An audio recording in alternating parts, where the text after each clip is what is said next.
সেদিন ছিল আমাদের ছোট পুচকির ষষ্ঠী পুজো, মানে শুদ্ধ যেটাকে বলে বাঙালিদের মতে, সেটাই মানে বাচ্চা হওয়ার 7 দিন পর আমাদের বাঙালিদের মধ্যে একটা শুদ্ধ অনুষ্ঠান হয়।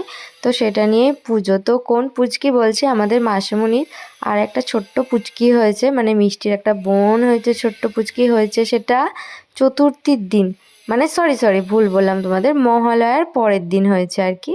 তো সেই জন্যই আমরা গিয়েছিলাম মামার বাড়ি। তো বুঝতেই পারছো সেই দিন ছিল আবার দুর্গা ষষ্ঠী। তো সকাল সকাল চলে গেছিলাম মামার বাড়ি। আর এখানে এত নিয়ম কারণ আমি ষষ্ঠীর এই মিষ্টির যখন হয় তখনও দেখেছিলাম, কিন্তু ভুলে গেছি। তারপরে মামার বাড়ির পিছন দিকটাকেও বেশ সুন্দর করে লাইটিং দিয়ে সাজিয়েছিল। আর তারপরে মা আর আমি বাড়ি চলে এসেছিলাম সব কাজ টাজ কমপ্লিট করে।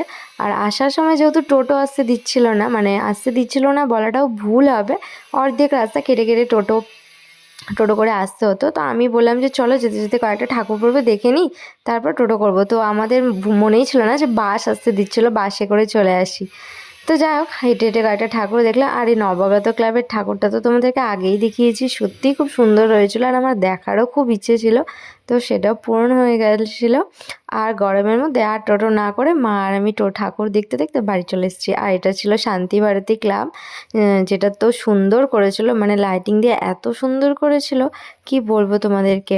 তোমরা যারা দেখেছো তারা তো অবশ্যই জানো। আর রাস্তাতে মেলাও বসেছিল, মানে মামার বাড়ির ওই দিকটাতে। আর তারপর আরও কয়েকটা ঠাকুর দেখে নিলাম। আর এটা হচ্ছে শান্তি ভারতী যাওয়ার মুখে যে লাইটিংটা, যেটা এবার খুব মানে খুবই সুন্দর হয়েছে আর কি, এত সুন্দর লাইটিং হয়েছে। আর আমাদের পাড়াতেও দেখো বিভিন্ন রকমের লাইটিং দিয়ে দিয়েছে পুরো গোটা রাস্তায়, এই মাথা থেকে ওই মাথা। আর এটা হচ্ছে আমাদের পাড়ার মা।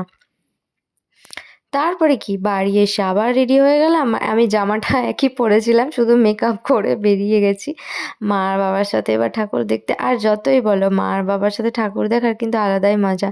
এটা হচ্ছে বিবেকানন্দ পল্লীর ঠাকুর। আমার যতটা মনে পড়ে কোথায় কোথায় ঠাকুর দেখেছি সব তোমাদেরকে বলছি, বাকিটা তোমরা যারা ঘুরেছো তারা একটু কমেন্টের মাধ্যমে জানিয়ে দিও, কারণ আমার আর এতদিন পর ব্লগ এডিট করতে বসে আমার আর ঠিক মনে পড়ছে না। আর এটা ছিল রবীন্দ্র ভবনের প্যান্ডেল, ভীষণ সুন্দর করেছিল, ভীষণ সুন্দর। পুরো ঘর, খড়, বাঁশ, চালের বস্তা, বিভিন্ন রকমের বস্তা, মানে গ্রামের দিকে যেরকম হয় চাষের ক্ষেতে আর কি।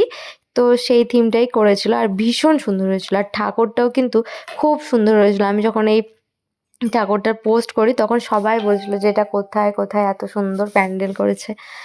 আর ঠাকুরটা তো তোমরা দেখেছো রবীন্দ্র ভবনে, ভীষণ সুন্দর। তো আমরা টোটো করে ফার্স্টে এখানেই চলে এসেছিলাম, তারপরে আমরা চলে গেছিলাম কৃষ্ণকালীতলা, যেখানেও কিন্তু বরাবরই প্রত্যেকবার ভীষণ সুন্দর প্যান্ডেল করে। এবারেও তার অন্যথা যায়নি, এবারেও কিন্তু ভীষণ সুন্দর প্যান্ডেল করেছিল।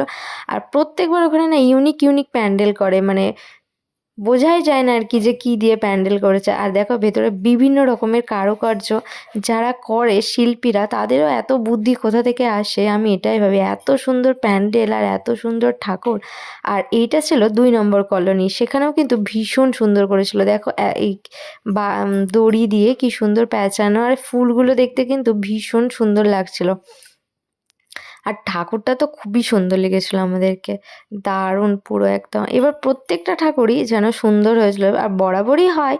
তো এবারে ঠাকুরগুলো প্রায় অন্যরকম অন্যরকম, ভীষণ সুন্দর লাগছিল। তারপরে হেঁটে হেঁটে আমরা সবাই মিলে চলে এলাম মালঞ্চপল্লী। আর মালঞ্চপল্লীতে করেছিল ইট, পিলার, মানে নতুন বাড়ি করতে আর কি যেসব জিনিসপত্র লাগে সেই সব জিনিসপত্র দিয়ে। সব দেখে হয়তো অনেকে ভাবে যে কোনো পুরনো, যার নতুন বাড়ি তৈরি করছে সেই বাড়িতে চলে এসছে, কিন্তু না, এটা কিন্তু এক প্যান্ডেলের থিমটাই করেছিল এরকম, ভীষণ সুন্দর। আর ঠাকুরটাও পুরো ওই রকমই করেছিল, মনে হচ্ছিল সিমেন্টের। আর তারপরে লাইটিং দেখতে দেখতে আর কয়েকটা ঠাকুর দেখতে দেখতে আমরা চলে গেলাম কৃষ্ণপল্লী। এটা হচ্ছে কৃষ্ণপল্লীরই কোনো একটা ঠাকুর হবে, আমার ঠিক মনে পড়ছে না। তারপর আরও কয়েকটা ঠাকুর দেখে আমরা চলে গেছিলাম বুড়াবুড়িতলা, মানে শিবাজি সংঘ আর কি, যেটা তো ভীষণ সুন্দর করেছিল। এবার এখানেও প্রায় পুরনো তোমার খড় দিয়েই করেছিল। আর দেখো প্যান্ডেলটা মনে হচ্ছিল পুরো কোনো পুরোনো দিনের বাড়ি আর কি। আর এই যে বড় বড় বেত টেত এইসব দিয়ে করেছিল, পুরো প্যান্ডেলটা ভীষণ সুন্দর লেগেছে, একদম ইউনিক প্যান্ডেল। আর এই ঘরটা তো ভীষণ সুন্দর লাগছিল। আর এই যে দেখো ঢোকার মুখে, মানে ঠাকুর দেখতে ঢোকার মুখে ছোট ছোট পাথরগুলো থাকে না, বালির ভিতরে যে পাথরগুলো থাকে, ওই পাথরগুলো দিয়ে কিন্তু করেছিল। আর ঠাকুরটা তো ভীষণই সুন্দর করেছিল।